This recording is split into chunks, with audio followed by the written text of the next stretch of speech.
Hello दोस्तों, horror test stories में आपका फिर से स्वागत है। मेरा नाम है हनी और आज मैं फिर से लेकर आ गया हूँ आपके लिए एक रियल सच्ची हॉरर स्टोरीज जो हमारे सब्सक्राइबर द्वारा भेजी गई है। तो मैं आपका ज्यादा टाइम नहीं लूंगा, तो आप अपने अपने हेडफोन लगा लीजिए। तो चलते हैं स्टोरी की ओर। यह घटना 1989 की है, जब हमारे गांव के बुजुर्ग रघुनाथ जी एक वन अधिकारी के तौर पर छत्तीसगढ़ के सरगुजा जिले में तैनात थे। सरगुजा के इलाके में एक घना जंगल है जिसे लोग चंद्रगढ़ जंगल के नाम से जानते हैं। इस जंगल के बीचों बीच एक तालाब और एक पुराना बरगद का पेड़ था। इस क्षेत्र में स्वतंत्रता संग्राम के दौरान अंग्रेज पुलिस और क्रांतिकारियों के बीच कई बार संघर्ष हुआ था और यही जंगल कई क्रांतिकारियों की शहादत का गवाह रहा है। कहा जाता है कि इस जंगल में अंग्रेज पुलिस अक्सर शहीद क्रांतिकारियों की लाशों को तालाब में फेंक देते थे। अगर कोई क्रांतिकारी जिंदा पकड़ा जाता तो उसे बरगद के पेड़ पर फांसी पर लटका दिया जाता था। बंगाल के शेर के नाम से मशहूर सुभाषनाथ घोष भी इन्हीं क्रांतिकारियों में से एक थे। 9 सितंबर 1915 को हुई संघर्ष में वे गंभीर रूप से घायल हो गए थे और अगले दिन अस्पताल में उनकी मौत हो गई। भारत की आज़ादी के बाद यह जंगल भारत सरकार के नियंत्रण में आ गया और यहाँ सुरक्षा के लिए अधिकारियों को तैनात कर दिया गया। 1989 की एक रात रघुनाथ जी जब जंगल में गश्त कर रहे थे तो अचानक उन्हें कुछ अजीब आवाज़ें सुनाई दी, जैसे चीखे और गोलियों की आवाज़ें। उन्होंने तुरंत अपने वरिष्ठ अधिकारियों को सूचना दी और कुछ ही देर में 8-10 जवान हथियारों के साथ वहां पहुंच गए। उन्होंने जंगल की तलाशी शुरू की, लेकिन घंटों की खोज के बाद भी उन्हें कुछ नहीं मिला। सबको हैरानी थी कि गोलियों की आवाज़ आई थी लेकिन कोई निशान या सबूत नहीं मिले। अचानक तालाब के किनारे बैठे 7-8 लोग दिखे, पर जब टॉर्च जलाकर देखा तो वहाँ कोई नहीं था। अगले दिन रघुनाथ जी फिर से जांच के लिए वहां गए, लेकिन उन्हें फिर कुछ खास नहीं मिला। उसी रात जब वे दोबारा गश्त पर गए तो फिर से गोलियों की आवाज़ें और चीखें सुनाई दी। यह बात जब वे तालाब के पास पहुंचे तो उन्होंने फिर से 7-8 लोगों को देखा। वह लोग खून से लथपथ थे और पुराने जमाने के कपड़े पहने हुए थे। उनमें से एक ने कहा, डरो मत, हमने अंग्रेजी पुलिस के एक गिरोह को खत्म कर दिया है। हम अब भारत माँ के लिए शहीद हो चुके हैं। फिर उन्होंने कहा कि यह एक काल चक्र है जो बार बार दोहराया जाता है। उन्होंने बताया कि अंग्रेज पुलिस की आत्माओं भी इस जंगल में मौजूद है और यह चक्कर कभी खत्म नहीं होता। इसके बाद वह सभी गायब हो गए। रघुनाथ जी आज भी जब यह कहानी सुनाते हैं तो उनकी आंखों में आंसू आ जाते हैं। जय हिंद, जय भारत। दूसरी कहानी। मेरा नाम आकाश है और मैं बिहार के मोतिहारी शहर का रहने वाला हूँ। आज मैं आपको अपने पुराने घर में हुई एक बिल्कुल सच्ची घटना के बारे में बताने जा रहा हूँ। यह बात 2018 की है, जब हम अपने नए घर में शिफ्ट हुए थे। मोतिहारी में शहर के किनारे एक हिल एरिया पड़ता है, वहीं पर हमने एक सुनसान इमारत में शिफ्ट किया था। उस इमारत का निर्माण कार्य अभी पूरा नहीं हुआ था और आसपास कोई और नहीं रहता था। शिफ्ट होने के कुछ दिन बाद की बात है। गर्मियों के दिन थे, मई और जून का महीना था। हमारे पास इन्वर्टर भी नहीं था, इसलिए जब रात में बिजली चली जाती थी तो मैं और मेरे पापा बाहर बालकनी में सो जाते। एक रात मैं बालकनी में लेटा था और पापा अंदर सो रहे थे। लेटे लेटे मुझे ऐसा लगा कि मेरे पास कोई लेटा है, लेकिन वहाँ कोई नहीं था। यह अनुभव पहले भी मेरे साथ हो चुका था, इसलिए मैंने इसे नज़रअंदाज कर दिया। मुझे नहीं पता था कि इस बार मामला कुछ और था जो उस घर से जुड़ा हुआ था। कुछ दिनों बाद एक रात मैंने देखा कि नीचे पार्किंग में कोई भाग रहा है। अंधेरे में मुझे सही से कुछ नहीं दिखा, लेकिन वह बहुत लंबा था, इतना लंबा कि कोई इंसान नहीं हो सकता। मुझे लगा कि वह मुझे ही देख रहा है। तभी पापा आए और वह अदृश्य हो गया। मैंने मम्मी पापा को बताया, लेकिन उन्होंने मेरी बात पर विश्वास नहीं किया। फिर एक दिन जब पापा घर लौट रहे थे तो उन्होंने देखा कि कार की पिछली सीट पर एक प्रेग्नेंट औरत बैठी थी। उन्होंने पीछे मुड़कर देखा तो कोई नहीं था, लेकिन रियर व्यू मिरर में वह साफ दिख रही थी। यह सब देखकर पापा ने हमें तुरंत ऊपर चलने को कहा। धीरे धीरे यह घटनाएं बढ़ने लगी। घर का सामान खुद ब खुद इधर उधर हो जाता। हमारा कुत्ता जैकी अजीब तरीके से दीवार की तरफ भौंकने लगता, जैसे वह किसी को देख रहा हो, जबकि वहाँ कोई नहीं था। आखिरकार पापा ने घर में यज्ञ करवाने का फैसला किया।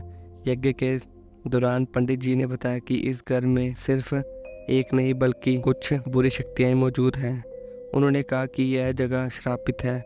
यज्ञ के दौरान अजीब घटनाएं करने लगी, लाइट्स जलने बुझने लगी और फर्नीचर अपने आप हिलने लगा। आखिरकार पंडित जी ने सभी बुरी शक्तियों को कैद कर लिया, लेकिन उन्होंने कहा कि एक पिशाचनी भी मौजूद है जिसे वे कैद नहीं कर पा रहे हैं। कुछ दिन बाद मेरी दादी को अचानक दिल का दौरा पड़ा और उनकी मृत्यु हो गई। इसके बाद हमने वह घर छोड़ दिया और अब हम एक नए घर में रहते हैं जहां सब कुछ सामान्य है। तीसरी कहानी। मेरा नाम सिमी है और मैं गाजियाबाद की रहने वाली हूँ। वैसे तो मेरा परिवार लखनऊ से है, लेकिन पापा की नौकरी की वजह से हम गाजियाबाद शिफ्ट हो गए थे। हम जिस घर में रहते थे वहाँ बहुत सी अजीब चीज़ें होती थी।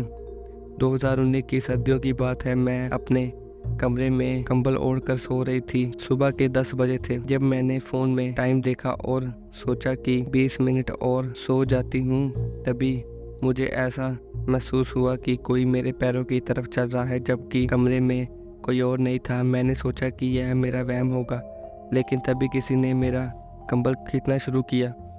मैंने कंबल जोर से पकड़ लिया, लेकिन वह और जोर से खींचने लगा। मैंने हिम्मत करके भगवान का नाम लिया और अचानक सब कुछ शांत हो गया। इसके बाद मैं कमरे से भागकर बाहर निकल गई। इस घटना ने मुझे इतना डरा दिया कि मैं महीनों तक सदमे में रही। मेरे छोटे भाई बहन को भी कमरे में अजीब चीज़ें महसूस होती थी, जैसे कि किस लड़की की आवाज़ सुनाई देना। एक बार मैं लखनऊ में अपने दादा दादी के घर गई थी। रात में सोते समय मैंने महसूस किया कि किसी ने मेरे कान में कुछ कहा है। मैं तुरंत जाग गई, लेकिन वहाँ कोई नहीं था। अगले दिन मैंने यह बात अपने भाई को बताई और उसने मजाक उड़ाया, लेकिन उस रात उसने भी देखा कि खिड़की पर एक 15-20 साल की लड़की बैठी हुई थी जो उसके तरफ देखकर मुस्कुरा रही थी। उसकी मुस्कुराहट इतनी चौड़ी थी कि वह आम इंसान की नहीं लग रही थी। इसके बाद हम गाजियाबाद वापस आ गए और कुछ समय तक सब सामान्य रहा। फिर एक रात मेरी मम्मी को किसी ने बाल पकड़कर नीचे खींच दिया। मम्मी ने उस अजीब शक्ति को गालियां देनी शुरू की और तभी उन्होंने ऐसा महसूस किया कि जैसे कोई ऊर्जा उनके पैरों से होकर उनके पूरे शरीर में फैल रही हो। पापा हमेशा हमें कहते थे कि अगर कभी ऐसी चीज़ें हो तो उन्हें उल्टा सीधा बोलो, गालियाँ दो और डरने की बजाय भगवान का नाम लो। यह सब अनुभव डरावने जरूर थे, लेकिन हमने उनका सामना किया और आखिरकार सब ठीक हो गया। मेरी दादी ने हमें तबीज दिया और उसके बाद से यह घटनाएं बंद हो गई। चौथी कहानी। यह बात करीब 18 साल पहले की है। मेरा नाम अबीर है और तब मैं 18 साल का था। हम लोग एक वन बगीचे फ्लैट में रहते थे। सर्दियों का मौसम था और एक रात हम सब खाना खाकर सोने जा रहे थे। मेरे माता पिता बेडरूम में सो रहे थे और हम तीनों भाई हाल में लेटे हुए थे। मैं हमेशा सोफे पर सोता था, जबकि मेरी दोनों भाई जमीन पर गद्दे बिछाकर सोते थे। मुझे आदत थी कि खाना खाने के बाद 1 घंटे में पानी पीता था, लेकिन उस रात बिना पानी पिए ही सो गया।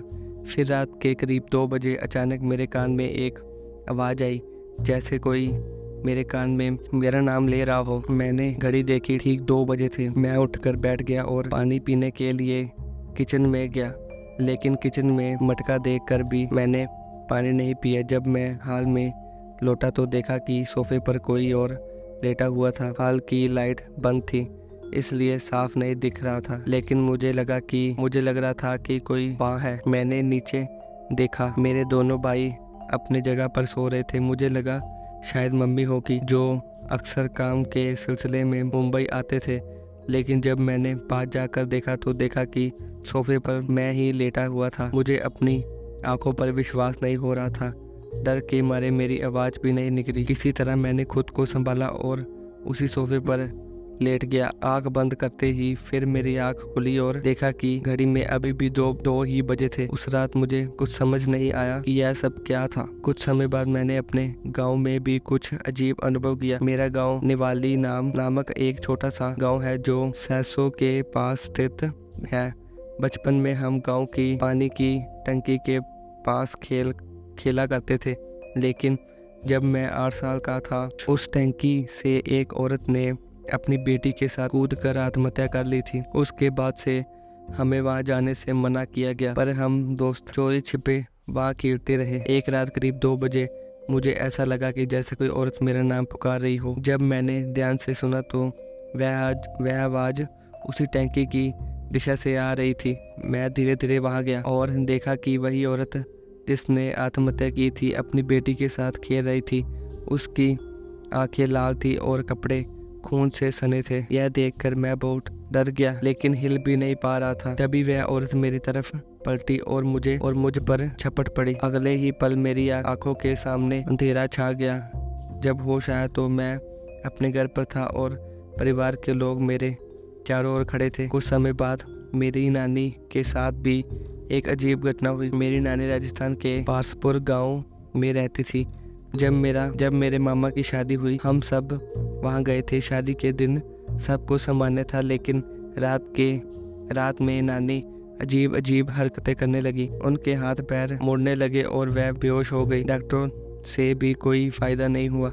बाद में एक मौलवी ने बताया कि किसी ने उन पर काला जादू करवा दिया है। मौलवी ने कुछ धार्मिक अनुष्ठान किए जिससे नानी ठीक हो गई।